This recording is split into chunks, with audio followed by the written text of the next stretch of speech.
Te invitamos a unirte a la comunidad de En Perspectiva. Estarás apoyando nuestro periodismo profesional e independiente. Aunque todos podemos estar de acuerdo en que la desigualdad extrema no es deseable, la realidad es que la desigualdad de ingresos va a existir siempre por la propia naturaleza humana y es justo que sea así. Las diferencias existen y van a existir siempre entre las personas y por tanto en los ingresos que no pueden ni deben ser iguales. Sobre estas y otras frases del discurso del presidente de la Asociación Rural, Gabriel Capurro, en el cierre de la Expo Prado 2020, sobre el debate que provocó, estamos conversando con él esta mañana, unos cuantos días después, ahora que las aguas, entre comillas, se aquietaron. Veamos, ingeniero Capurro, algunas de las reacciones que produjo su alocución en el sistema político, en este caso. Hubo críticas duras desde el Frente Amplio, desde el PIT-CNT, desde organizaciones sociales. Por ejemplo, el secretario general del Partido Socialista escribió en Twitter: aquí es el debate de fondo que debemos retomar. Para algunos la desigualdad es natural, para nosotros consecuencia de formas inhumanas y deshumanizantes que históricamente han adquirido las relaciones sociales. También, por ejemplo, el contador Álvaro García, ex director del OPP. La desigualdad se combate y se supera con voluntad y políticas, y está demostrado. Es inaceptable considerarla justa, salvo que se pertenezca a una minoría privilegiada, ignorante de los sacrificios cotidianos de las grandes mayorías. Supongo que habrá leído unas cuantas más. Unas cuantas más, sí. ¿Qué dice? ¿Cómo responde? Que es una deformación, si se están refiriendo a mi discurso, es una deformación, o no lo leyeron o hay una gran deshonestidad intelectual. Yo lo dije, hay distintas dimensiones de la desigualdad. La desigualdad de ingresos en la que yo me referí y de los otros tipos de desigualdades hablé en mi discurso del año pasado, fui muy claro, y en el de este año, por la pobreza, que es la causa de las peores desigualdades. Entonces, yo no hablé de desigualdad en general, hablé de desigualdad de ingresos, es una dimensión. Y habló de que la pobreza, que para usted es lo fundamental, se combate ¿cómo? Generando riqueza, y no atacando a la riqueza. Yo puse el ejemplo de China en mi discurso, que es muy claro. Dedicó varios minutos a su experiencia en China, tomando como base un viaje de ¿hace cuánto? ¿Cuántas veces fue a China? Fue unas cuantas. El primer viaje hace 30 años. Bueno, de aquel viaje tomó una anécdota y después siguió revisando la evolución política y económica de China, haciendo pie sobre todo en Deng Xiaoping, ¿no? Sí. Explique eso, por favor. El caso de China, en 1959, el gobierno chino largó un programa que se llamó el Gran Salto Adelante, que en el sector agrícola consistió en la colectivización de la agricultura. Grandes extensiones de tierra, gestionadas por muchas familias de trabajadores, y la cosecha y el acopio y la dirección de lo que debían plantar desde el poder central, y luego el acopio de la alimentación. 3 años después se morían de hambre 30 millones de chinos. La producción se había desplomado y el gobierno era totalmente ineficiente en gestionar la distribución de alimentos, que se pudrían en los graneros. Y Deng Xiaoping, en 1963, en el Congreso del Partido Comunista y otros dirigentes relevantes, además de Deng, convencieron al Congreso de volver a darle la producción individual a los productores, libertad para decidir lo que debían producir y libertad para comercializar en los mercados regionales su producción. Y el problema se solucionó. Pero durante la Revolución Cultural, que se desató en el año 66, Deng Xiaoping fue acusado de fascista, contrarrevolucionario, procapitalista. Yo dije que no lo acusaron de neoliberal porque todavía no estaba acuñado el término, y lo mandaron a trabajar en una fábrica de maquinaria agrícola en una provincia del interior de China. Pero los resultados de la Revolución Cultural fueron tan desastrosos que en el año 73 Deng, que era un hombre de prestigio en muchas de las esferas del Partido Comunista y del ejército chino, fue rehabilitado, y cuando murió Mao quedó al frente del gobierno y empezó con todas las transformaciones económicas en China, liberando distintos sectores de la economía con la experiencia que habían tenido en el sector agrícola. Y bueno, el proceso económico de China es inédito en el mundo, ¿verdad? Cuando Deng asumió la conducción del país, el 97% de los chinos eran pobres. Tenían menos de $1.50 por día para vivir. Y Deng, justamente, las cosas que trató de transmitir era que la riqueza no es algo obsceno cuando se construye con honestidad, que hay que promover a la gente que tiene ideas, que tiene iniciativa, que tiene capacidad de trabajo para que genere riqueza. Repito la frase, la riqueza no es algo obsceno cuando se construye con honestidad. Sí. Y que de alguna manera había que promover a la gente que tenía ideas, que tenía iniciativas, para que construyera riqueza, porque de lo contrario el socialismo era un reparto de pobreza. Y que en la construcción de riqueza se saca a mucha gente de la pobreza. Y puse el ejemplo de Jack Ma, que es el dueño de Alibaba, que es la empresa de comercio electrónico más grande del mundo hoy día.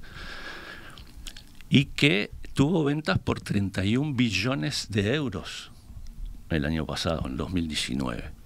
Y que emplea 50.097 personas.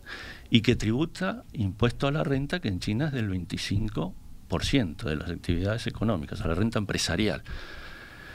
Eso distribuye riqueza, es decir, personas que generan mucha riqueza y pagan altos impuestos, permiten a los gobiernos distribuir riqueza.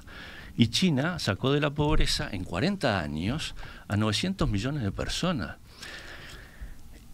Y China hoy es el país con más ricos del mundo, tiene más de 100 millones de personas que están dentro del 10% más rico del mundo. Es desigual. Antes era igual, pero era pobre. Ahora es desigual. ¿Por qué? Porque incentivó. Deng decía... Ahora es desigual, pero hay menos pobres. A eso iba usted. Pero menos pobres y viven mucho mejor. ¿Y qué pasa con la carga tributaria? Porque habló al pasar el impuesto a la renta que paga Alibaba, el impuesto a la renta de las actividades empresariales, 25%. ¿Qué pasa con las políticas tributarias en China en este sentido? Déjeme, enseguida voy a eso. En 40 años creciendo un promedio del 10% China, con esa política, ¿verdad? Las políticas impositivas en China van a la renta y al gasto. No hay impuesto a la riqueza, no hay impuesto a la herencia, no hay impuesto al patrimonio, no hay impuestos ciegos. Todos impuestos que inducen a la fuga de capitales, a la fuga de cerebros, a la baja de la inversión. Lo que vio Suecia cuando se fue el fundador de IKEA. Entonces, la presión impositiva en China es del 17%, en Uruguay es del 35%. Y en ese proceso, a ver, nadie duda que hoy los chinos viven muchísimo mejor. El año que viene se cumplen 100 años de la fundación del Partido Comunista Chino. Hoy China tiene un 3,25% de gente de pobres y su idea es, al cumplir 100 años del Partido Comunista, erradicar la pobreza. Entonces, es muy interesante. Todo lo que usted está exponiendo es muy interesante. Ya de algún modo estuvo dicho en el discurso del Prado, pero puede reaccionar algún oyente diciendo, pero entonces la Asociación Rural del Uruguay tiene como referencia al comunismo chino. La Asociación Rural del Uruguay habla de desarrollo y de las estrategias y de las políticas de desarrollo. En mi caso, que me tocó ser presidente en este periodo, y que, como yo dije, trabajé muchos años en transferencia de tecnología con los productores, y que tuve la oportunidad de estudiar los aspectos relacionados, sociología rural, economía política que influyen en el desarrollo, y que pude ver los modelos de desarrollo, porque algunas veces fui a estudiar a Nueva Zelanda, al Reino Unido, a ver los modelos de desarrollo, en qué se habían basado, y tuve la oportunidad de ir a China también. Toma los ejemplos que le parece que pueden aplicarse al Uruguay para promover el crecimiento y desarrollo del país. Ese un poco es el enfoque, no tenemos preconceptos sobre ningún país. Y la verdad, la experiencia mía en China, yo trabajé con gente del Partido Comunista Chino, y gente fantástica con la que pude trabajar muy cómodo, muy a gusto y entendiendo su situación, su evolución histórica. Fíjese la contrapartida es la falta de libertad, ¿no? Fíjese, eso no, está bien. No es una democracia, no por lo menos democracia tal cual la entendemos nosotros acá. No es una democracia, tiene sus razones porque son 1.200 millones de personas y una cantidad de aspectos, ¿no?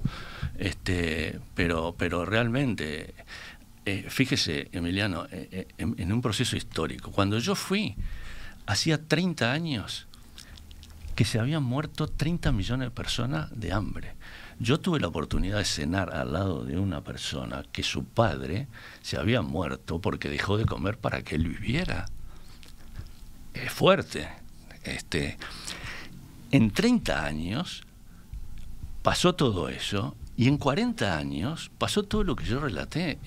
Es algo realmente, ¿cómo calificarlo? Pero inédito en la historia de desarrollo humano de la humanidad. En muy poco, si uno lo mira en perspectiva, en un país que tiene 4.000 años, en muy poco tiempo pasaron unas transformaciones que son realmente impresionantes, ¿no? ¿A quiénes se dirigía con este discurso? ¿Qué objetivos se había propuesto? ¿Los logró? Me gustaría que volviéramos en el final de la entrevista con otros aspectos de la controversia que provocó el presidente de la Asociación Rural.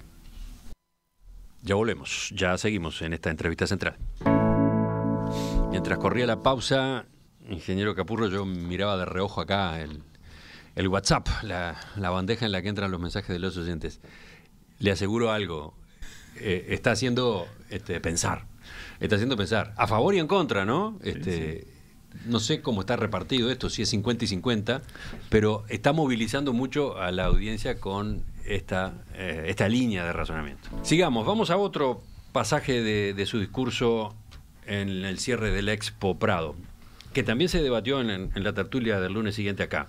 Usted dijo: todo lo que los productores hagamos para mejorar la distribución de riqueza dentro del sector contribuirá al desarrollo del interior de la República y al mejor mantenimiento de la infraestructura de servicios construida durante muchos años. Muchos productores utilizan distintos mecanismos de distribución de ingresos con sus trabajadores: retribuciones adicionales extraordinarias, habilitación para tener ganado en el campo, distintos tipos de ayuda para adquisición de bienes, por ejemplo, casa, vehículo, terreno, pago de parte de los costos de la educación de los hijos, arreglo y mantenimiento de vivienda familiar, colaboración en el mantenimiento de la familia cuando vive en el pueblo con carne y leche, etcétera. Usted sabe lo que recibió como respuesta, ¿no? Por ejemplo, en la tertulia, tanto Ana Laura Pérez como Martín Bueno veían esa lista de acciones que usted manejó como ejemplo de caridad. Eso es caridad. Los derechos laborales trascienden el voluntarismo del empleador, se señaló, por ejemplo. ¿Qué responde? A ver, vamos a tratar de explicar. Yo creo que si pudiera hablar con Ana Laura y con Martín, creo que nos pondríamos de acuerdo. Los derechos laborales se establecen por ley, son los sueldos y los ajustes de sueldos. En el caso del sector rural, los sueldos mínimos están un 70% arriba del salario mínimo nacional y en general casi todos los productores pagan sueldos bastante más altos que el sueldo mínimo. Eso es una parte. Para tratar de explicarlo, en el Secretariado Uruguayo de la Lana, donde yo trabajé, había una reglamentación muy específica de una cantidad de situaciones en que la empresa le facilitaba a los trabajadores un préstamo a muy largo plazo con un interés muy, muy bajo o inexistente para contemplar situaciones familiares que iban desde arreglo de la casa hasta enfermedades de un pariente, hasta un tratamiento odontológico que son caros y yo entiendo que eso es un compromiso de la empresa con sus trabajadores y que en el campo muchos productores lo hacen y que ayuda a que la gente trabaje tranquila y que sienta que tiene respaldo si tiene una situación imprevista, que la empresa va a tratar de ayudarlo. Yo quiero aclarar que, y que a veces no se entiende, que los ingresos de los productores son muy variables. Variables porque viene un año seco y de repente no tenemos producción y perdemos plata. Variables porque los mercados internacionales son también muy variables. Pasa, por ejemplo, un problema como esta pandemia y se paralizan los mercados y usted se queda con la producción y no puede vender. Si la industria se agarra a un COVID, como le ha pasado a muchos países. Es decir, hay una cantidad de riesgos que en el caso de Uruguay además son más grandes porque nuestra dependencia del mercado internacional es mucho más grande. Por ejemplo, Argentina, Brasil, Estados Unidos, 70, el 80 o el 90% de la producción va al mercado doméstico. El mercado doméstico es mucho más estable que el mercado internacional. En Uruguay es al revés. El 70, 80% de la producción va al mercado internacional. El mercado internacional tiene barreras, nos agarramos a aftosa, nos quedamos sin poder vender durante un tiempo a todos los mercados. Es decir, hay una cantidad de riesgos que hacen que las empresas, los que sobreviven en general, o recurren a créditos cuando vienen esas crisis, o tienen reservas para prever que cuando pasa eso no se termina fundiendo. Entonces, pueden tener políticas que de alguna manera apoyen a sus trabajadores cuando tienen gastos extraordinarios. Eso a la gente le da tranquilidad, le da fidelidad con la empresa, trabajan más tranquilos. Pero la otra cara es la que alguno de los tertulianos mencionaba. En definitiva, depende de la voluntad del empresario. Pero es que hay muchas cosas. El propietario del campo, hoy está, mañana no está ese beneficio o ese apoyo.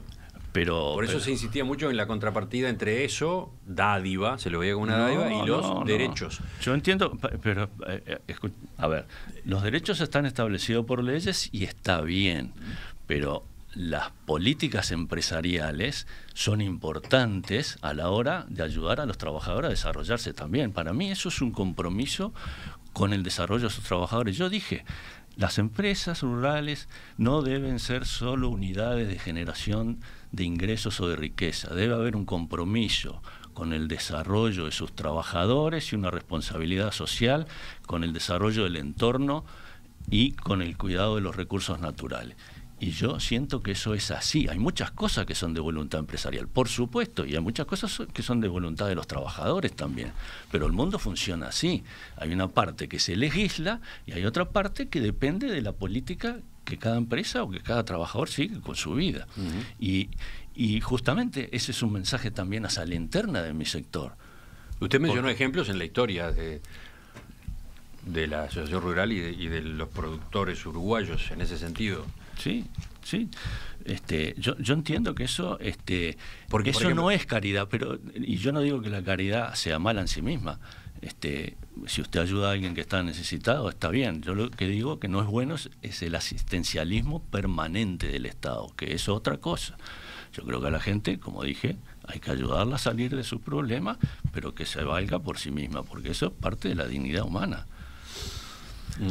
Usted se detuvo en el caso de Alejandro Gallinal, por ejemplo. No, Alberto Gallinal. Perdón, Alberto Gallinal. Sí. ¿Por qué? ¿Cómo sirve a los efectos de esta exposición que usted venía haciendo? Y Alberto Gallinal fue un hombre comprometido con el desarrollo del país y, bueno, hizo varias acciones. Yo tuve la oportunidad de conocerlo porque cuando empecé a trabajar, siendo muy joven, él ya era un hombre grande y yo tuve oportunidad de ir a su establecimiento y de estar en Loreto trabajando con él y clasificando ovejas. Y bueno, Alberto Gallinal fue el fundador de MEVIR, Movimiento de Erradicación de la Vivienda Insalubre Rural, que era un reducto de pobreza del sector rural. Trabajó enormemente en eso, y no solo puso trabajo, puso parte de su capital. Pero si quiere le cuento otra anécdota que lo pinta como era el doctor Alberto Gallinal. El Liceo de Cerro Colorado, en una oportunidad, se quedó sin profesor de filosofía. Y el doctor Gallinal salía a caballo a recorrer su campo, paraba en el liceo y daba clases de filosofía.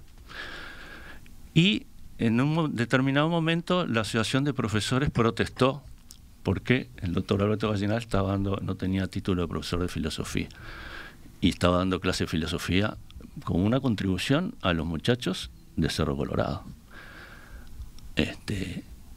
Y entonces mandaron un inspector a ver la clase de filosofía. ¿Sabe lo que dijo el inspector? Fue la mejor clase de filosofía que escuché en mi vida. Y lo hacía porque entendía que tenía que hacerlo, que tenía que contribuir. El doctor Gallinal era una persona de vida austera, realmente. Parece que se emociona cuando recuerda a Gallinal, ¿no? Sí, sí, sí. Es así. Sobre el final, ingeniero Capurro, y más allá de que creo que esta conversación debería ser más larga, más allá de que debería seguramente ser bueno armar alguna discusión, una mesa al respecto. A la orden. Quiero detenerme en una crítica que fue buena, si tenemos tiempo. A ver, no sé si nos ¿cuál? En el rol de los empresarios en la distribución de la riqueza, en las decisiones que toman, cómo influye. A ver, en la generación y en la distribución. Porque se dijo, los empresarios no tienen nada que hacer en eso, es tarea del Estado. Yo creo que la conducta de los empresarios tiene... Bueno, claro, de hecho es lo que estábamos conversando recién. Sí, exacto. A ver. La conducta de los empresarios tiene mucho que ver, no solo en cuanto apoyan a sus trabajadores con sus salarios y con su política, digamos, de compromiso con ellos, sino claramente en cómo encaran sus empresas. Usted tiene un tipo de empresario que va a su campo, no quiere asumir riesgos por una cantidad de factores, de su concepción, de lo que le ha pasado, de su experiencia de vida. Entonces, no desarrolla su predio, trabaja con bajos costos, bajos riesgos, produce un nivel relativamente bajo, llega a fin de año, saca el ingreso, paga el impuesto a la renta, el Estado distribuye y se terminó la película. Tiene otro tipo de empresario que quiere desarrollarse, que quiere asumir riesgos, que quiere producir más, que quiere ganar más. Entonces invierte, demanda servicios, hace alambrados, hace pasturas, demanda servicios, demanda insumos, produce más, pone mayor producción en la agroindustria. Todo eso genera crecimiento, genera una distribución de ingresos diferentes, genera que el Estado recaude más y que tenga más para repartir. Entonces, no es neutral la actitud que tienen los productores. De alguna manera influye en definitiva en cómo distribuyen los ingresos de sus empresas y cómo impacta eso en el desarrollo de los países. Eso se estudia mucho en economía rural y en economía política, y realmente es lo que marca la grande diferencia. Para que eso suceda, y no se trata de buenas personas o malas personas, porque a mí me dijeron, no, pero aquel es mala persona. No, es un problema de la concepción de la empresa que tiene cada uno, de las políticas que hay, de las tecnologías que se disponen, que el productor evalúa riesgo-beneficio, y de la racionalidad y emocionalidad del productor, las señales que recibe para lanzarse y arriesgarse a un proceso de desarrollo que puede terminar bien o puede terminar mal, ¿verdad? Para el productor. Depende mucho de las políticas y de las tecnologías, y en eso las instituciones como la Asociación Rural tiene que ver, porque tiene delegados en todas las instituciones técnicas, y tiene que tratar de que esas instituciones técnicas pongan al servicio de los productores tecnologías que sean aplicables con un riesgo razonable. Entonces, hay un conjunto de cosas en donde las empresas y las instituciones tienen que ver en la distribución de ingresos en el sector primario y cómo eso impacta, en definitiva, en la recaudación del Estado y las posibilidades que después el Estado tiene de redistribuir eso. Yo le preguntaba a quién estaba dirigido el mensaje por lo siguiente: si, como usted destacó, hay una buena sintonía con el gobierno que encabeza Lacalle Pou, si, como usted resaltó, ante la crisis del coronavirus y sus costos, el gobierno no optó por aumentar la carga tributaria a las empresas, ni siquiera a las personas físicas de altos ingresos o patrimonios, si, como usted destacó, por primera vez en mucho tiempo el proyecto de presupuesto incluye un ajuste por la vía de la reducción del gasto público, sin golpear al sector privado, ¿por qué era necesario realizar el alegato que usted hizo aquel día? Porque de alguna manera la situación del Uruguay y la sensibilidad que hay sobre todos estos aspectos de pobreza, desigualdad, si no se tiene equilibrio en las cosas que se hacen, en las políticas impositivas, se termina afectando el desarrollo y las posibilidades de crecimiento de los países. ¿Usted estaba preocupado porque es posible eventualmente que esa línea que hasta ahora mostró el gobierno termine quebrándose, rompiéndose? Bueno, a ver, la situación del país es muy delicada, ¿verdad? O sea, ¿usted comparte cómo estaba manejando hasta ahora el gobierno, por ejemplo, la política tributaria, pero al mismo tiempo ve que eso podría cambiar por presiones... ¿Qué? ¿Presiones externas? No sé, la oposición, los sindicatos, sectores de la propia coalición de gobierno que plantearan otro tipo de políticas. No creo. A ver, creo que la situación del país es muy delicada porque no sabemos esta pandemia cómo termina influyendo en los mercados internacionales, en los precios de nuestros productos. Y en las economías del mundo. Y el Uruguay tiene un déficit alto, tiene una inversión muy baja. Somos un país carísimo, con bajísima competitividad, y de alguna manera, si no solucionamos esos aspectos, la pobreza y la desigualdad van a aumentar. Y cuando en la situación actual, donde hay muchas empresas que están en situación delicada y que van a quebrar, sencillamente, en muchos sectores, porque no hay magia para esto, ¿verdad? Cuando usted no vende lo que produce, quiebra, y en el turismo está pasando. Es muy importante que no se aumente la carga impositiva, porque eso, más desempleo, los que más pagan eso son los pequeños y medianos empresarios, que son los que más empleo generan, tienen todo su capital en riesgo, a veces por un ingreso que es el de un trabajador medio. Entonces, si usted afecta eso, está afectando la salida del país hacia un crecimiento virtuoso, como yo lo consigo, que es generar condiciones amigables para que las empresas inviertan, den trabajo, se desarrollen, produzcan riqueza y eso se pueda distribuir. Ingeniero agrónomo Gabriel Capurro, presidente de la Asociación Rural, le agradezco que nos haya acompañado esta mañana. ¿Está conforme con la polémica que armó, con el lío que armó? Yo sí, ¿Sí? Estoy conforme porque, a ver, a mí me advirtieron mis hijos, ¿no? Yo estos temas me gusta hablarlo con ellos porque además ellos me enseñan muchas cosas. Y cuando yo hace un mes me dijeron, ¿y viejo, este año cómo va? Y les dije que iba a hablar todos estos temas, estuve un rato explicándoles, ellos me dijeron, bueno, te van a matar, te van a sacar de contexto, nosotros sabemos que a vos te gusta provocar el pensamiento, pero esto capaz que es demasiado. Y yo les dije, sí, yo creo que sí, que es un tema delicado, pero si no discutimos los temas delicados, aunque me saquen de contexto, si los discutimos honestamente y con un espíritu constructivo, a mí me convencen de que esta línea de razonamiento no conduce a construir un país mejor. Bueno, por lo menos lo discutimos y capaz que me convencen. ¿Retomamos entonces la discusión del asunto en cualquier momento? ¿Cómo no? Con mucho gusto. ¿Armamos algún formato en el que esto pueda seguir formando parte de la agenda con otras voces a partir de lo que ya hubo en el programa? ¿Le parece? Con mucho gusto. Gracias. Ya volvemos, ya seguimos. Viene la tertulia de este martes.